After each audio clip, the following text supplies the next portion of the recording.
hindsight. Isn't it the best kind of sight to have? I think it's perfect. With hindsight, you never go wrong. Do you agree, Susie? Krista, how about you? Hindsight's a good thing?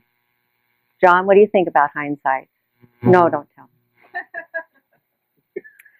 Madam Toastmaster, fellow Toastmasters and guests, I celebrated a rather large birthday this year. Well, actually, let me correct that. I didn't celebrate it.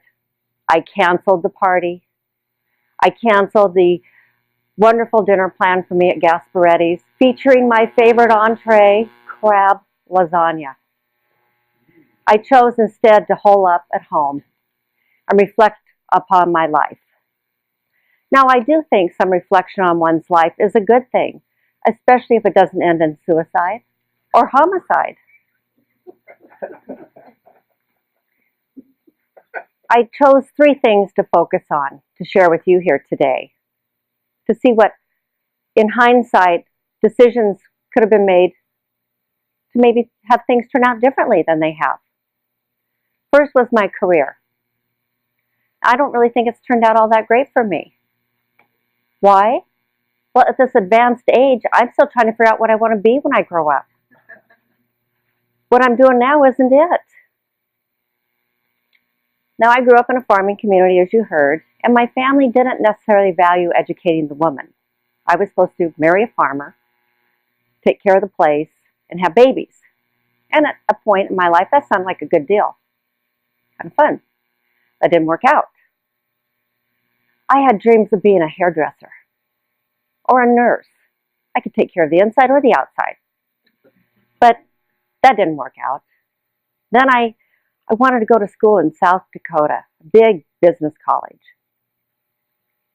My mother has separation anxiety and managed to convince me that that would not be a good thing for me to go so far away from the whole family. Then I realized I really wanted to be a forensic coroner. Remember Quincy and me? I wanted to be that guy. Cutting up people, following the trail, finding out what happened. But remember my mother? That didn't work out. I ended up going to a liberal arts college in Spokane. And after a year, I got a lot of pressure about the financial drain going on, and I was encouraged to enroll at Yakima Business College. I got my private secretarial degree, and my fate was sealed. Now, fast forward to 2013, and I'm working for the state of Washington Department of Ecology. Now, some people would say that's a pretty darn good job. I would say it's a job that affords me the opportunity to pay my freight in life while pursuing some passions, such as Toastmasters or Master Gardeners. But it really isn't feeding a passion in me at work. I was able to work my way up since 1990 from a secretary to a cartographer. But it still isn't really what I want to be doing with my life. But I have a mantra that I say to myself, and that is, I have options. I can exercise those options. It's the exercising, though, that I find a bit intimidating. It's that stepping out into a new way of thinking, a new way of doing, taking risks. After 23 years with the state, it's gotten kind of cushy. But I have options. Now, the second aspect that I focused on in my deep reflection was my home. I've never managed the art of organization, especially in my home. In fact, I think I have some OCD because I seem to not be able to let go of anything. I have 8 filing cabinets of paper. I have 1 file cabinet devoted to my year in Europe 35 years ago. Different pamphlets and information from countries I visited, because I'm going to write a great American novel one day, and that's going to be my source for it. I can't get rid of that. And then there's every tax return I've ever filed.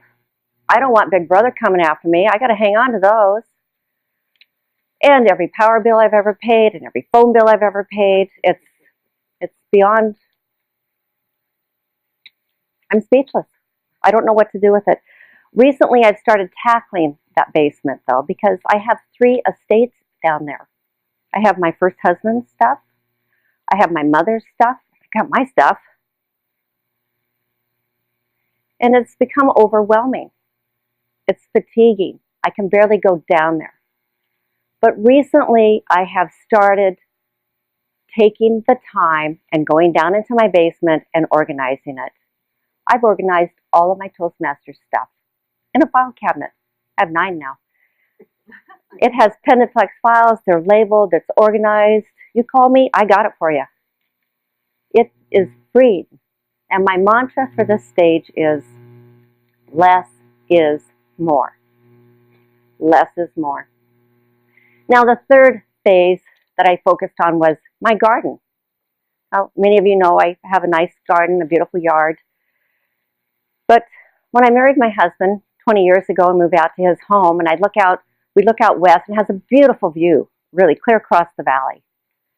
But all I could see was this vast wasteland of neglect.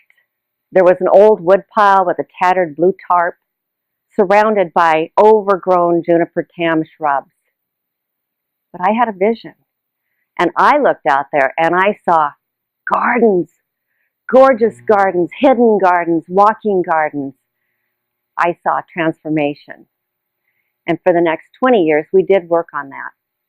Every weekend, every free moment, we were out there ripping out shrubs. That was my goal, get rid of every juniper tam on the planet. They're going.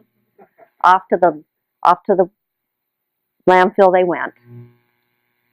And while we were doing this transformation and working our little hearts out, and planting the Augustaki and the Caryopteris and the salvias and the lavenders, rosemarys, Augustakis, creating these beautiful butterfly and hummingbird gardens and restive areas, we forgot one important thing. Seriously, we forgot to put in an irrigation system. Now, fast forward, and my retired husband spends his entire summer living by a 45-minute timer. He jumps up every 45 minutes when it goes off and goes out and pulls a hose and drags a hose and sets a hose. My younger son observed this about a month ago and said, "Geez, no wonder nothing gets done around here, Ray." And that's what I'm thinking. Nothing else gets done because we forgot to plan first, then implement. And that is my third mantra. Plan first, then implement. And this is ironically the most funny one because that's what I advise other people as a master gardener when they say, what should we do when we're thinking of planting a garden? Well, first figure out your water source. Then work around that. Well, I guess talk is cheap at times. So that my mantra then is plan first, then implement. And I am planning on implementing an irrigation system. I just have to figure out how to get around my other half.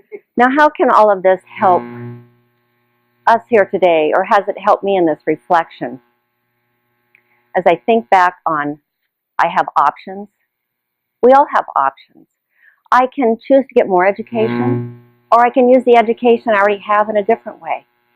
Or I can take my vast life skills, of which I have many, and use them to create a work I love versus one that isn't fulfilling that for me.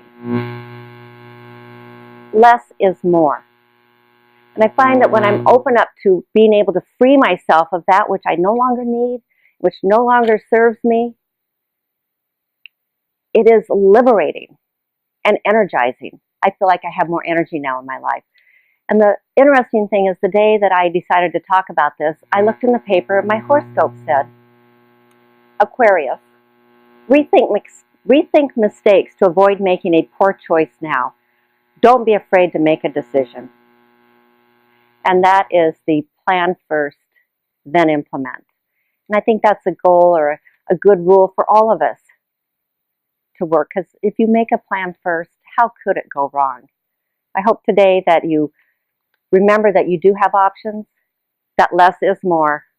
And when you plan first and then implement, you're on the road to success. Madam Toastmaster.